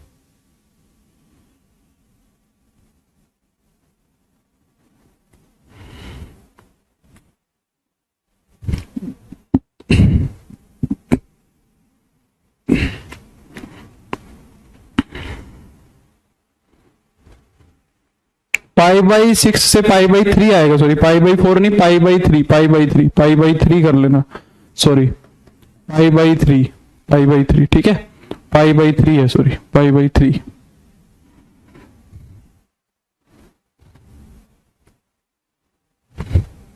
कोई बात नहीं केसरी, π/3 है, सॉरी π/4 पे तो चेंज ही नहीं होगा, π/4 पे तो चेंज ही नहीं होगा, तो इसका भी π/12 ही आ जाएगा, है ना। तो ये बन जाएगा 2π इज इक्वल टू में π/3 माइनस का π/6, तो ये हो जाएगा π/6, तो i की वैल्यू हो जाएगी तुम्हारी π/12।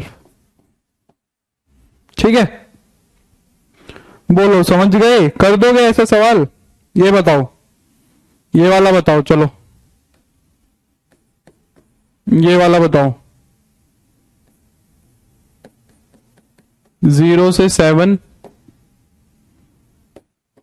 Cube root of x upon में cube root of x plus में cube root of 7 minus x, ये इंटीग्रेशन करो। बताओ शाबाश, बताओ बताओ बताओ। तो ये b minus A by two याद कर लो, करना चाहो तो। अगर करना चाहो तो b minus A by two याद कर सकते हो, कोई दिक्कत नहीं है। b minus A by two याद कर सकते हो वैसे, करना चाहो तो। जैसे इसका b minus A by to करोगे तो 7/2 आएगा, ठीक है, कर सकते हो याद। पर उसमें ये ध्यान रखना कि प्रॉपर्टी क्या लग रही है, प्रॉपर्टी क्या लग रही है, ये ध्यान रखना, ठीक है। तो इसका कितना हो जाएगा? 7/2 हो जाएगा, ठीक है।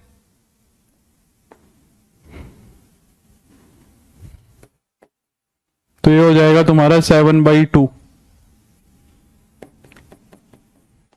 तो 1 से 3 अंडर रूट में 4x। अब तो ये आसान लग रहा है, प्रॉपर्टी पहचाननी पड़ेगी ना जब थोड़ी सी दिक्कत होगी।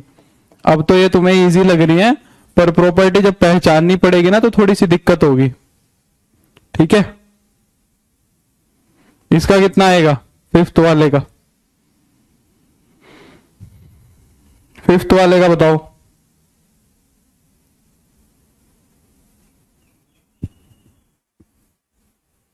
Very good Avdhesh, very good. Anshika, Aditi, Neha, Shikha, Soni, Chhavi. ये समझ नहीं आ रहा है कि b minus A by two का क्या कंसेप्ट है।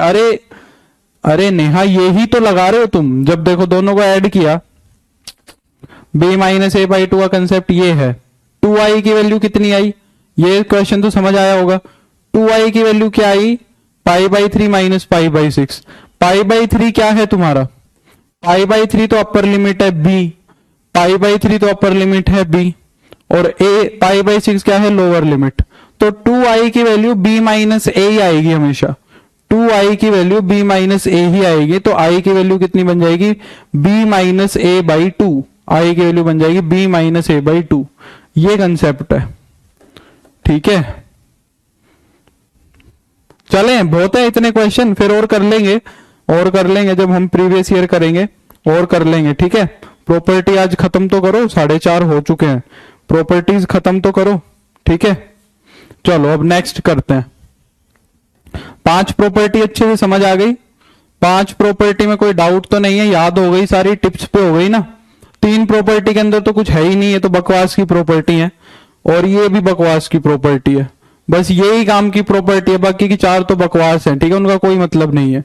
ये प्रॉपर्टी है जो याद करने लायक है, बाकी तो कॉमन सेंस की है, बाकी सारी में तो कॉमन सेंस है, ठीक है।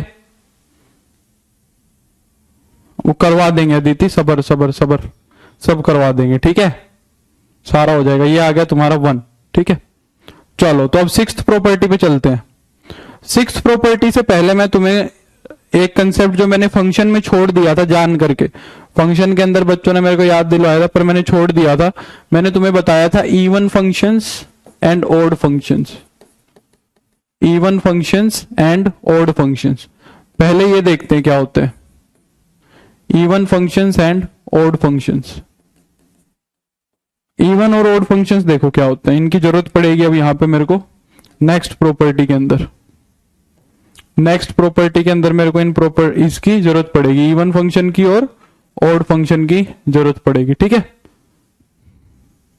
हाँ, सब में मत लगा देना, बिल्कुल नहीं थी, मेरे को तो यही खतरा है। हाँ, सारे करवा देंगे प्रवीण, सबर रखो। अब प्रॉपर्टी कर लो एक बार। वो क्वेश्चन तो मैंने इसलिए करवा दिया ताकि प्रॉपर्टी लगानी सीख जाओ, प्रॉपर्टी लगानी सीख जाओ। अभी क्वेश्चन प्रैक्टिस नहीं करवा रहा हूं, प्रॉपर्टी बता रहा हूं, वो तो बस प्रॉपर्टी समझाने के लिए था। इवन फंक्शन क्या होता है? वो कहता है कि एक ऐसा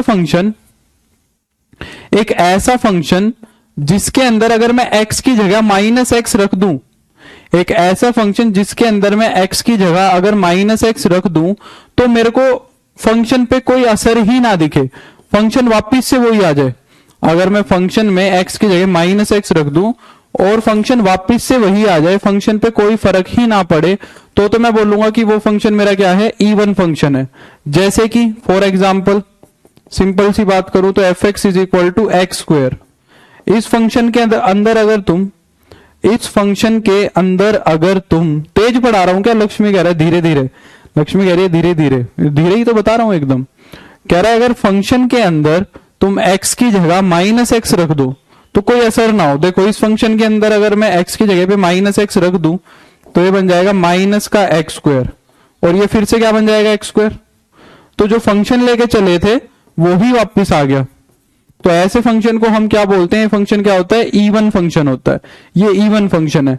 जैसे कि F x is equal to mod X, इसके अंदर कोई फर्क नहीं पड़ता। F x is equal to cos X, ये भी इवन फंक्शन है।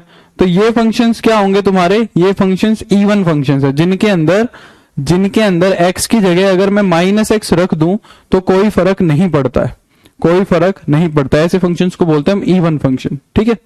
दूसरा ऑड फंक्शन क्या होते हैं, ऑड फंक्शन में बोलते हैं कि अगर तुमने फंक्शन के अंदर माइनस एक्स रख दिया और वो माइनस पूरे फंक्शन में से बाहर आ गया, और वो माइनस तुम्हारा पूरे फंक्शन में से अगर बाहर निकल गया तो उसको बोलते हैं हम ऑड फंक्शन, उसको बोलते हैं हम ऑड फंक्शन। यहां पे इसको एक तरीके से और भी समझ सकते हो, इसको एक तरीके से और भी समझ सकते हो कि अगर एफ ऑफ माइनस एक्स में मैं एफ ऑफ एक्स को जोड़ दूं तो वो जीरो आ जाना चाहिए। इसको ऐसे भी कई लोग पढ़ लेते हैं। कई बार अगर डेफिनेशन आ जाए कि ऑड फंक्शन क्या होगा और ऑप्शन दे दे 4 और ये लिखा हो, तो ये समझ रहे हो ना, इसको उठा के अगर इधर ले आओगे, इस वाले को उठा के अगर इधर ले आओगे तो f of minus x plus का f x is equal to 0 आ जाएगा। बाकी समझ सकते हो ऐसे कि फंक्शन में अगर माइनस एक्स रख दे तो माइनस जो है वो पूरे फंक्शन से क्या आ जाए, बाहर आ जाए। क्या ये बात क्लियर है? ठीक है। ठीक है निधि। तो तुम्हारा एग्जाम्पल क्या हो जाएगा, जैसे कि F x is equal to x की पावर 5 ले ली, f x is equal to x की पावर माइनस एक्स की पावर 5 ले ली। तो अगर फंक्शन में मैं माइनस एक्स रख दूंगा तो माइनस एक्स की पावर 5 हो जाएगा। तो इसमें से माइनस पूरे में से बाहर आ जाएगा, माइनस पूरे में से बाहर आ जाएगा और ये बन जाएगा तुम्हारा माइनस का एफ एक्स, क्योंकि एक्स की पावर 5 तुम्हारा क्या था, एक्स की पावर 5 था तुम्हारा एफ एक्स, एक्स की पावर 5 क्या था तुम्हारा, एफ एक्स था। आ रही है बात समझ में? तो इस फंक्शन को हम क्या बोलेंगे, ऑड फंक्शन बोलेंगे।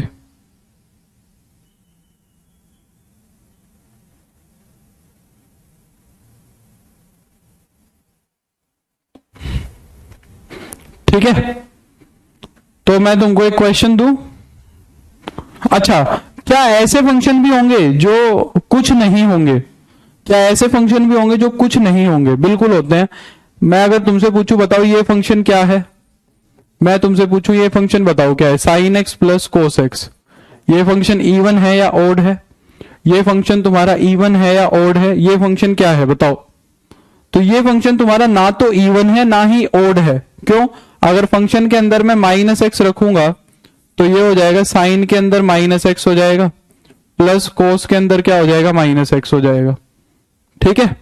तो देखो साइन के अंदर से तो माइनस बाहर आ जाएगा, तो ये तो बन जाएगा माइनस का साइन एक्स और प्लस का ये क्या हो जाएगा, कोस एक्स।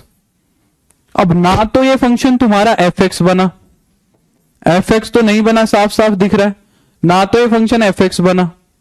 और अगर मैं इसमें से माइनस को बाहर ले भी लूं तो ये आएगा sine x minus cos X, ये क्या आएगा, sine x minus cos x आएगा। और ना ये तुम्हारा माइनस अंदर माइनस बाहर लेने पे ये एफ एक्स बना, ना माइनस बाहर लेने पे ये एफ एक्स बना। तो इसको मैं ना तो एफ एक्स बोल सकता, ना ही मैं इसको माइनस का एफ एक्स बोल सकता, ना ही मैं इसको माइनस एफ एक्स बोल सकता। बिल्कुल निधि, ट्रिग्नोमेट्री में कोस और सीकेंट ही इवन होते हैं। बिल्कुल ठीक बात है। आई बात समझ में? तो ऐसे फंक्शन भी मिल जाएंगे तुम्हें जो ना तो इवन होते हैं ना ही ओड होते हैं, जैसे कि ग्रेटेस्ट इंटीजर फंक्शन,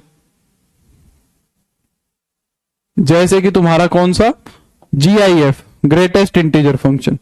तो ग्रेटेस्ट इंटीजर फंक्शन भी कुछ नहीं होता है, ग्रेटेस्ट इंटीजर फंक्शन भी कुछ नहीं होता है, ना तो इवन होता है ना ओड होता है। इसके अंदर माइनस रखोगे तो कोई फर्क नहीं पड़ेगा। हाँ, तो टाइम है अभी, जल्दी से बताओ मेरे को अब ये वाला F x is equal to log of 1 minus X upon में 1 प्लस एक्स। ये बताओ शाबाश, ये फंक्शन क्या है? ये फंक्शन क्या है? इवन है, ओड है, कुछ भी नहीं है। ये फंक्शन बताओ क्या है? इवन है, ओड है, कुछ भी नहीं है। सब पढ़ाएंगे रूमा, सब पढ़ाएंगे, सब्र रखो, सब्र रखो, सब पढ़ा दूंगा, सब पढ़ा दूंगा।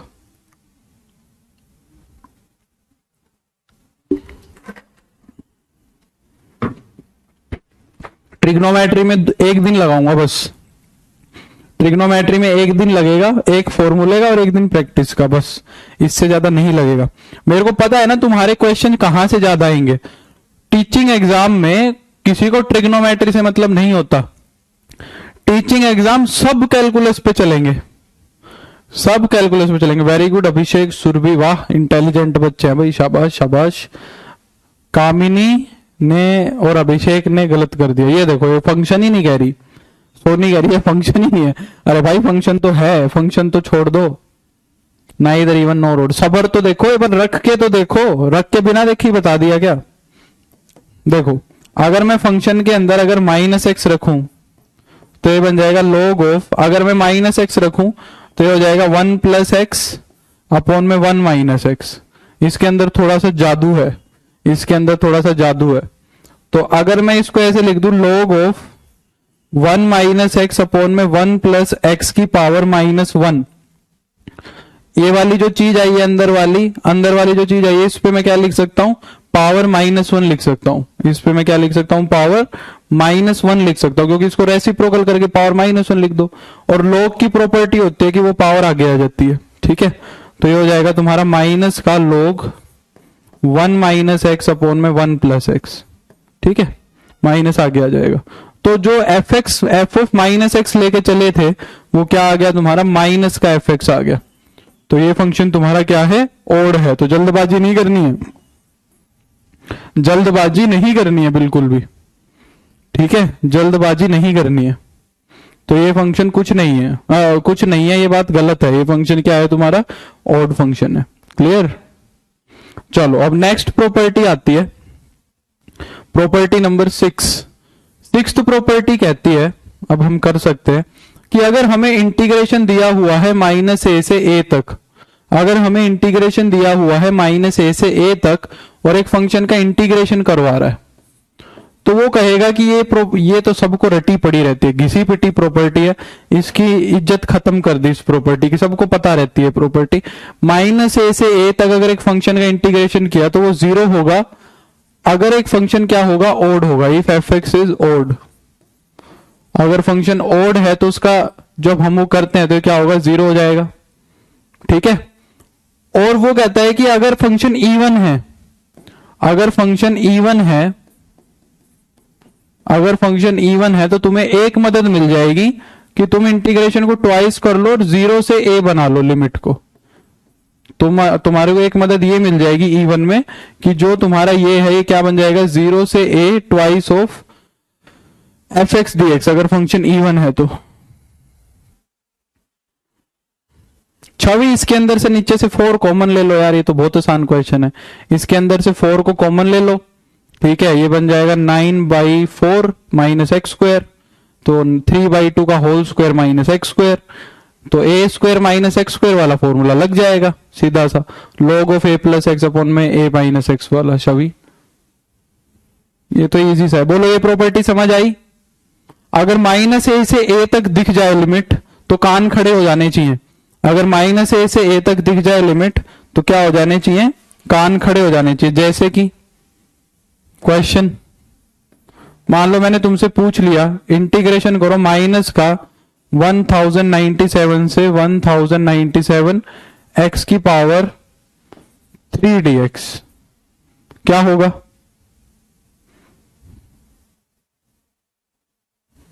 ठीक है निधि, रेस्ट्रिक्शन का मेरे को नहीं लगता कोई फर्क पड़ेगा, शायद इस पे देख लेंगे एक बार, मैं लास्ट में देख लूंगा, ठीक है छवि? रेस्ट्रिक्शन का क्या फर्क पड़ेगा? रेस्ट्रिक्शन का कोई फर्क नहीं पड़ेगा, चल जाएगा काम। रेस्ट्रिक्शन का कोई फर्क नहीं पड़ेगा जहां तक मेरे को लग रहा है।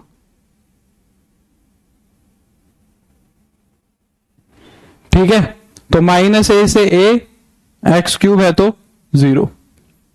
ठीक है, 1097 वुमेन्स की हेल्पलाइन होती है ना, 1097 वुमेन्स की हेल्पलाइन नंबर होता है ना शायद।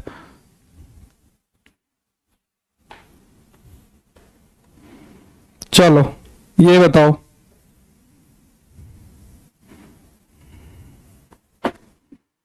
ये बताओ, -5 से 5 log of 2 minus X upon में 2 प्लस एक्स डी एक्स, ये बताओ।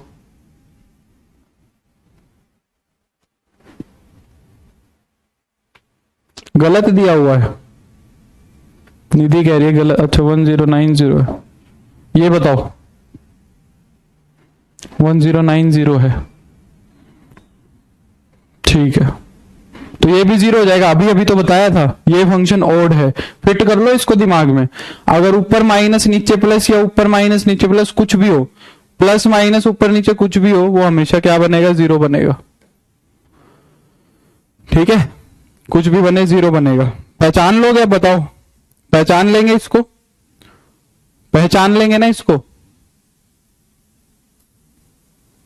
क्वेश्चन पेपर कहां सेंड कर सकते हैं मेरे को कर सकते हो मेरे इंस्टाग्राम आईडी पे, मैथमेटिक्स बाय मयंक पे सेंड कर सकते हो। दीपा, अगर क्वेश्चन पेपर है तुम्हारे पास कुछ तो, डाउट्स की जल्दबाजी मत करना कि मैं सोल्व कर पाऊंगा। ठीक है, क्लियर ये प्रॉपर्टी? क्लियर ये प्रॉपर्टी? आगे चलें नेक्स्ट प्रॉपर्टी पे। तो ये इवन ओड वाले तो कर दोगे तुम, इतना तो विश्वास है मेरे को तुम पे कि ये तो कर ही दोगे इवन ओड वाला पहचान के। तो तुम, मैं कितनी भी कह लूं तुमसे, मैं कितनी भी कह लूं कि ये करना वो करना, तुम सबसे पहले इवन ओड ही चेक करोगे। तुम सबसे पहले इवन ओड ही चेक करेंगे। ठीक है, हाँ करवा देंगे प्रीति, वो हो जाएंगे। ठीक है, वो करवा देंगे। नेक्स्ट देखो, क्या ये एसएसआई क्या कह रहा है भाई? एसएसआई क्वेश्चन 6 समझा दो। कौन सा क्वेश्चन 6? प्रॉपर्टी 6 है, प्रॉपर्टी 6।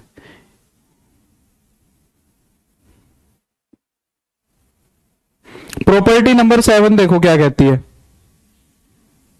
प्रॉपर्टी नंबर 7 देखो क्या कहती है। इसी से मिलती जुलती प्रॉपर्टी पहले करवा देते हैं। इवन का भी बता दे, चलो इवन का भी बता देते हैं। एक क्वेश्चन इवन का कर लो, फिर मेरे यूं था कि प्रॉपर्टी हो जाती जल्दी से। मान लो मैं तुमसे कहूं ये कर लो, चलो साइन स्क्वायर एक्स डीएक्स। कल मेरे से कोई पूछ रहा था कि साइन स्क्वायर एक्स का इंटीग्रेशन कैसे होगा। कल जाते जाते किसी ने कमेंट किया था, शायद लक्ष्मी ने किया था, किसी लड़की ने कमेंट किया था कि सर साइन स्क्वायर एक्स का इंटीग्रेशन कैसे करें। तो ये दे देते हैं। तो देखो ये इवन फंक्शन दिख रहा है, ये फंक्शन क्या दिख रहा है तुम्हें? इवन फंक्शन दिख रहा है। तो इवन फंक्शन में क्या होगा? इवन फंक्शन स्क्वायर है ना, स्क्वायर, तो स्क्वायर तो इवन ही मिलना है। तो ये क्या हो जाएगा तुम्हारा? ट्वाइस ऑफ 0 से 1 sine square X DX. Sine square X का इंटीग्रेशन कैसे करेंगे? फॉर्मूला लगा के। तो आदर्श मेरा तो नहीं है, तुम्हारा ही है। साइन स्क्वायर एक्स का फॉर्मूला पावर खत्म करने के लिए करते हैं। ठीक है, 1 माइनस कोस 2x अपॉन में 2। बेसिक इंटीग्रेशन है, सबको आता होगा। 2 आके खत्म हो जाएगा, 2/2 बन जाएगा बाहर। तो 1 का इंटीग्रेशन हो जाएगा x, cos 2x का हो जाएगा तुम्हारा sin 2x upon 2। cos 2x का हो जाएगा तुम्हारा sin 2x अपॉन 2। ठीक है, यहां लिमिट लग जाएगी 0 से 1। 1 कर दिया मैंने, पता है 0 से 1 कर दिया। कुछ पाई वाई कर लेते, थोड़ा आंसर आ जाता, कुछ पाई कर लो। 1 पे तो ये आंसर अजीब आएगा, तो 0 से पाई हो जाएगा। पाई कर लो, ठीक है, पाई कर लो। ठीक है, पाई कर लो, पाई। तो ये तो कट गया तुम्हारा। अब अपर लिमिट रखोगे तो पाई माइनस का sine 2 pi upon 2। Lower limit रखोगे तो 0 माइनस 0। साइन 2 पाई कितना होगा? 0। तो पाई माइनस 0 माइनस का 0 माइनस 0, तो पाई आंसर आ जाएगा हमारा। कितना आंसर आ जाएगा? पाई आ जाएगा। ठीक है, पाई आंसर आ जाएगा। अगर कोस स्क्वायर होता तो हो जाता 1 प्लस कोस 2x। ठीक है, अब जल्दी से कर लो, जल्दी से नेक्स्ट प्रॉपर्टी कर लो। नेक्स्ट प्रॉपर्टी देखो क्या कहती है। Property number 7, seventh property. Seventh property कहती है तुम्हें कि 0 से अगर 2a लिमिट है, 0 से अगर 2a लिमिट है, 0 से अगर 2a लिमिट है और fx dx क्या है तुम्हारा, अगर इंटीग्रेशन है, तो कहता है कि ये इंटीग्रेशन भी 0 हो जाएगा, ये इंटीग्रेशन भी 0 हो जाएगा if f of 2a minus x क्या होगा तुम्हारा, f of 2a minus x हो जाएगा तुम्हारा माइनस का fx के बराबर, क्या हो जाएगा, माइनस का x के बराबर। मैं अभी एग्जांपल से समझाऊंगा। और कहता है ट्वाइस हो जाएगा 0 से a तक, यहां पे ये मदद मिल जाएगी कि लिमिट हाफ हो जाएगी। कई बार ये फॉर्मूला लिमिट को हाफ करने के लिए भी यूज हो जाता है, कई बार ये फॉर्मूला लिमिट को हाफ करने के लिए भी यूज हो जाता है। तो 0 से a fx हो जाएगा इफ, कहता है f of 2a minus x जो है वो किसके बराबर आ जाए, fx के बराबर आ जाए। इसको समझने का बेस्ट एग्जाम्पल है तुम्हारा, इसको समझने का बेस्ट एग्जाम्पल है कौन सा, 0 से पाई तक cos x का इंटीग्रेशन और 0 से पाई तक sin x का इंटीग्रेशन। ठीक है, इसको समझने का ये दोनों बेस्ट एग्जाम्पल है इस लिमिट को। देखो यहां पे मैं पाई को क्या लिख सकता हूं, 2 इंटू में पाई बाई 2, क्योंकि मेरे को 2a बनानी है, 2a तो 2a का काम हमारा कौन कर रहा है, पाई कर रहा है। 2a का काम पूरा का पूरा कौन कर रहा है, हमारी लिमिट थी 0 से पाई तक, तो ये जो पाई है ना, पाई, इसको मैं पूरा का पूरा क्या मान रहा हूं, 2a, तो a की वैल्यू बनी पाई बाई 2, समझ आ रही है, a की वैल्यू बनी पाई बाई 2, a की वैल्यू बनी पाई बाई 2। ठीक है, तो यहां पे देखो अगर मैं तुमसे f of 2a minus x calculate करवाऊं तो क्या बनेगा, तो फंक्शन के अंदर क्या रखना है, 2a माइनस एक्स, तो 2a का काम कौन कर रहा है, पाई कर रहा है, तो यहां रख देंगे पाई माइनस एक्स।